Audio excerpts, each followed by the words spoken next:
Hello viewers and followers, প্রতিদিন যেমন আপনাদের সামনে নতুন নতুন ভিডিও নিয়ে আসি, নতুন নতুন তথ্য নিয়ে আসি, আজকে এমনই একটি তথ্য নিয়ে এসেছি।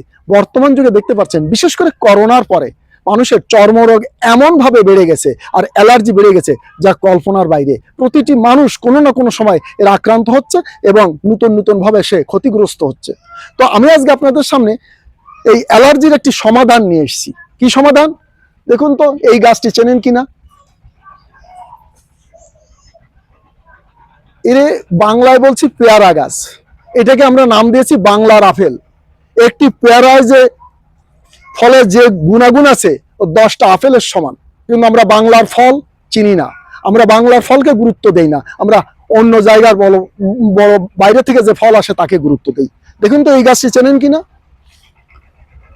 বড়ই, কুল, যে নামেই ডাকেন না কেন, ধর্মীয় চিন্তা চেতনায় কারো মৃত্যু হলে এই বড়ই পাতা গরম পানি দিয়ে তাকে গোসল করানো হয়। এটা আপনাদের অনেক সময় জানা আছে। কেন জানেন? বড়ই পাতা শরীরের ব্যাকটেরিয়াকে দূর করে। একটা মানুষ মৃত যখন হয় তখন বিভিন্ন ব্যাকটেরিয়া এসে মরণ দেহের পরে এসে বাসা বাঁধে। তাতে যাতে বাসা না বাঁধে বা যারা তাদের সৎকার করছে তাদের যে চেতনা, সেই চেতনা বোধকে সামনে রেখে এই বড়ই পাতা আর গরম পানি দিয়ে গোসল করানোর একটা বিধান আছে। এই দুটি জিনিস আমার সামনে আছে, আর দুটো জিনিস আমার সামনে নেই। আপনাদের জ্ঞাতার্থে একটু জানিয়ে দিই।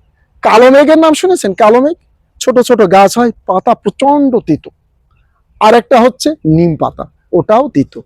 এই কালো মেঘ, নিম পাতা, বড়ই পাতা আর পেয়ারা পাতা, এইগুলো ডাস্ট করে আপনি যদি বয়ম ভরে রাখেন, নিজে প্রতিদিন ব্যবহার করেন, অ্যালার্জি জিনিসটা আপনার শরীরে থাকবে না, চর্মরোগ আপনার শরীরে আর বাসা বাঁধতে পারে না।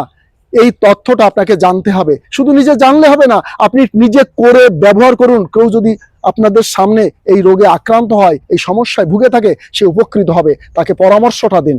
কারণ আপনি শুধু পরামর্শ দিলেন, অপরকে আপনি তথ্যটা শেয়ার করে ছড়িয়ে দিন, তাতেও কিন্তু আপনি উপকার করলেন মানুষের লাগি মানুষের ভালোবাসা। তাই তো এই বাংলায় মোদের যাওয়া আসা।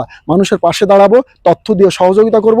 অর্থ দিয়ে না পারি, বুদ্ধি দিয়ে না পারি, অন্তত তথ্য দিয়ে মানুষকে সহযোগিতা করে ভালো রাখি। তাতে আল্লাহ তাআলা আপনাদের ভালো রাখবেন, সুস্থ রাখবেন। তো আজকের ফলোয়ারদের বলছি, যারা দেখেছেন ভিডিওটি, অপরকে শেয়ার করে দিন এবং এই তথ্যটি বেশি বেশি করে মানুষের কাছে পৌঁছে দিন। আবারও দেখা হবে নতুন কোনো ভিডিও নিয়ে, নতুন কোনো তথ্য।